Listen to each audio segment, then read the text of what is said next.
नमस्कार, आप देख रहे हैं बिज तक। मैं रजत देवगन। आज हफ्ते के पहले कारोबारी सत्र में ही बाजार हो गया रॉकेट। पिछले सत्र में अमेरिकन मार्केट्स ने जोरदार चाल दिखाई थी और आज उम्मीद थी कि भारतीय बाजारों का प्रदर्शन भी बेहतर रहेगा, क्योंकि एसडेक्स निफ्टी ने 18,000 के लेवल के दर्शन करा दिए थे। आज तेज खुले, 125 पॉइंट्स के गैप अप के साथ खुल गए, लेकिन 18,000 पर जाके पेज फंस रहा था, क्रॉस नहीं कर पा रहे थे। क्रॉस किया जाते जाते दिन के अंत में 18,000 के लेवल के ऊपर की क्लोजिंग दिखा दी। आज के दिन का ओपन था 17,910, लो लगा है 17,899 का, लेकिन जो तेजी पकड़ी लोअर लेवल से तो 18,022 के दर्शन हुए हैं। आज के दिन का हाई है, क्लोजिंग है 18,012 की। 225 पॉइंट्स बढ़कर निफ्टी की, और निफ्टी बैंक 317 अंक मजबूत हुआ है। सेंसेक्स 786 अंकों के गेंस दिखा के गया है, और यह तब जब कल एफओएमसी की पॉलिसी बैठक शुरू होनी है। 2 दिवसीय बैठक है अमेरिका में। ऊपर से 3 नवंबर को आरबीआई ने पहले ही बोल दिया कि अनशेड्यूल्ड बैठक है उनकी एमपीसी की। उसके बावजूद इतनी तगड़ी क्लोजिंग, कमाल की क्लोजिंग कही जाएगी। आज बुल्स का दबदबा साफ तौर पे दिखाई दे रहा था और मंदी करने वाले थे बैकफुट पे। आज निफ्टी गेनर्स में पहले पायदान पे अल्ट्राटेक सीमेंट दिखाई देगा आपको, 4% की तेजी पकड़े हुए था। इसके अलावा Eicher Motors, M N M, HDFC, L N T, ये कुछ ऐसे स्टॉक्स थे जहां पर 3% के रिटर्न्स बैठे।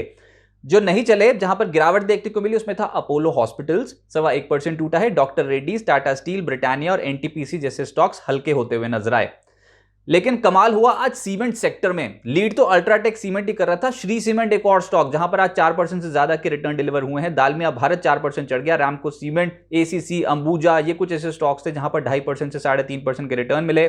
आईटी स्टॉक्स का दबदबा रहा। आज लोअर लेवल से खरीदारी दिख रही थी स्क्रीन पे। एलएनटी इन्फोटेक 3% से ज्यादा चढ़ा है। एलएनटी टेक्नोलॉजी सर्विसेज 2% चढ़ा है। परसिस्टेंट, कोफोर्ज, एम्फेसिस, इन्फोसिस जैसे स्टॉक्स में गेंस आते हुए नजर आए। फाइनेंशियल्स में आज एचडीएफसी ट्विंस और बजाज ट्विंस दोनों ही तेज थे, तो तेज तो पूरा सेक्टर होना ही था। आरईसी यहां पर 3% के रिटर्न देखने को मिले। एचडीएफसी 3% चढ़ा है। एचडीएफसी बैंक 2.5% चढ़ा है। बजाज फिनसर्व 2%, बजाज फाइनेंस 2% चढ़ा है। एसबीआई कार्ड, एचडीएफसी लाइफ, ये कुछ ऐसे स्टॉक्स थे जो पकड़ मजबूत कर रहे थे। फार्मा में आज ऑरबिंदो फार्मा पलट गया, 3% ऊपर बंद हुआ है। टोरेंट फार्मा लगभग 3% चढ़ा। सन फार्मा लेटर हाफ में ये खरीदारी का कैंडिडेट था, लगभग 3.25% चढ़ा है। लॉरेस लैब्स, डेविस लैब्स जैसे स्टॉक्स में तेजी बनी।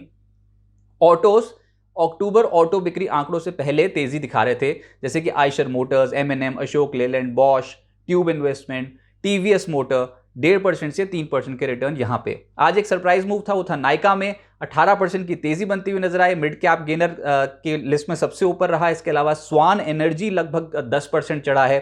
सुप्रीम पेट्रो 9% चढ़ता हुआ नजर आया। एचएफसीएल 7.5% चढ़ा है, और इंडो काउंट जैसा स्टॉक 7% चल गया एक ही सिंगल ट्रेडिंग सेशन में।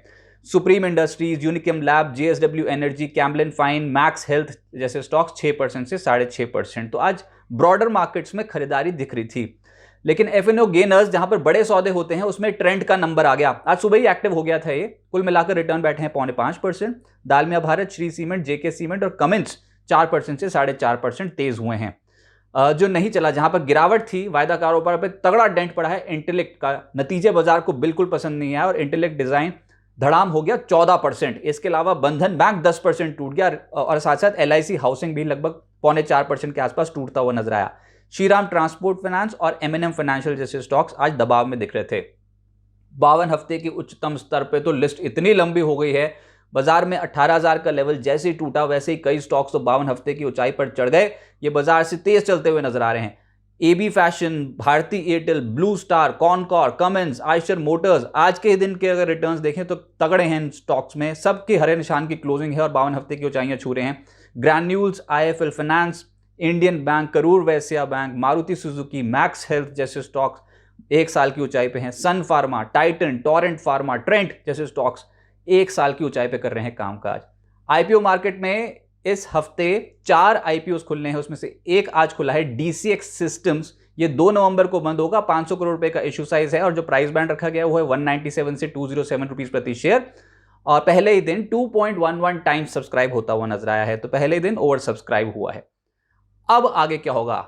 आज एफआईएस की खरीदारी की फिगर है, और फिगर को सुन के आप चौंक जाएंगे। 4,178 करोड़ रुपए की कैश मार्केट में खरीदारी है एफआईएस की। इतनी तगड़ी खरीदारी, और वो तब हम बार बार बोल रहे हैं कि अब ये जो अगले 2-3 दिन होंगे ना बाजार के लिए इतने क्रूशल हैं। एफओएमसी की 2 दिवसीय बैठक शुरू होनी है यूएस में, और फेड ब्याज दरें बढ़ाएगा, ये सबको पता है। 75 बेसिस पॉइंट्स की अटकलें अभी भी लग रही हैं। मैक्सिमम कंसेंसस यहां पर है, उसके बावजूद इतनी तगड़ी खरीदारी इंडियन मार्केट में, तो ये चौंकाने वाला आंकड़ा था। साथ ही साथ आरबीआई एमपीसी की बैठक है 3 नवंबर को, वो तो फोकस में रहेगी ही। ऑटो बिक्री आंकड़े आने हैं अक्टूबर के, अब कल वो ट्रैक होंगे।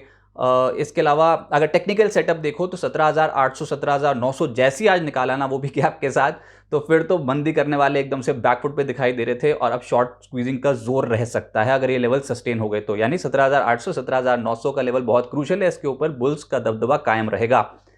लेकिन अभी भी घबराहट क्यों हो रही है ट्रेडर्स के मन में? देखिए, बाजार पे तेजी का ट्रेंड साफ तौर पे दिख रहा है, लेकिन कुछ ऐसे लेवल्स होते हैं बाजार पे जो बहुत रिस्पेक्ट किए जाते हैं और अक्टूबर 2021 ऑनवर्ड्स 18,000 के ऊपर जैसे निकलते हैं वैसे ही बाजार कांपना शुरू हो जाता है।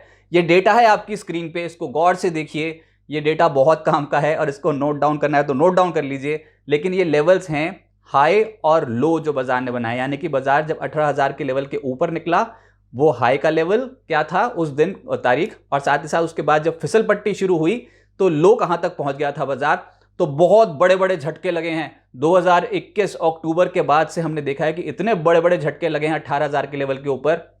इस चीज का डर है बाजार को। 19 अक्टूबर 2021 को ऑल टाइम हाई लेवल छुआ था निफ्टी ने 18,604 का। उसके बाद जो पटकी मारी, 20 दिसंबर 2021 को सीधा पहुंच गए 16,410 के लेवल पे, यानी 2,194 अंक साफ हो गया था निफ्टी, 12% क्रैक हुआ था। तो तनाव तो ऑब्वियसली होना ही था। ये बड़ी गिरावट थी जिसकी उम्मीद उस समय ज्यादातर ट्रेडर्स नहीं कर रहे थे। वन वे ट्रैक पे चल रहे थे मार्केट, लेकिन फिसल गए। उसके बाद फिर देखिए लेवल आए थे 18 जनवरी 2022, निचले स्तर से जब रिकवर हुआ था मार्केट तो 18,350 तक पहुंचा था। लेकिन वहां से जो टूटा, 18,350 से जो टूटा, तो 8 मार्च 2022 तक टूटते चले गए, 15,671 के दर्शन करा दिए थे। 2,679 के पॉइंट साफ हुए थे, यानी कि लगभग 14.5% बाजार टूटता हुआ नजर आया था। तो यह है डेंट जिसकी हम बार बार बात कर रहे हैं। इसके अलावा 4 अप्रैल 2022 को निफ्टी ने हाई बनाया था 18,114, फिर निकले 18,000 के लेवल के ऊपर। लेकिन उसके बाद जो टूटे थे 18,114 से, तो सीधा 17 जून 2022 तक टूटते गए थे। 15,183 के लेवल निफ्टी पे दिखाई दे गए थे। 2,931 पॉइंट साफ हुए थे, यानी कि लगभग 16% का डेंट पड़ा था मार्केट में। इसके अलावा 19 अगस्त 2022 को जो निफ्टी ने हाई टच किया था वो था 17,992। खैर ये रीसेंट डेटा है, अब ये अगस्त सितंबर का जो डेटा है रीसेंट डेटा है। तो 17,992 तक पहुंचे थे 19 अगस्त 2022 को। 18,000 के लेवल को कॉन्कर नहीं कर पाए थे, लेकिन 29 अगस्त 2022 तक 17,166 तक लुढ़क गया था निफ्टी, यानी 826 पॉइंट साफ हो गए थे, 4.5% का डेंट पड़ा था।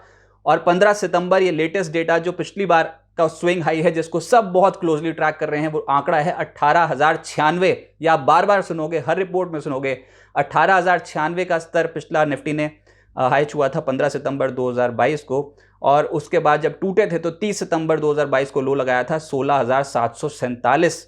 ये रिजल्ट सीजन से पहले का लो था और 930 पॉइंट्स के आसपास निफ्टी ने गंवाए थे, यानी 5% का क्रैक पड़ गया था।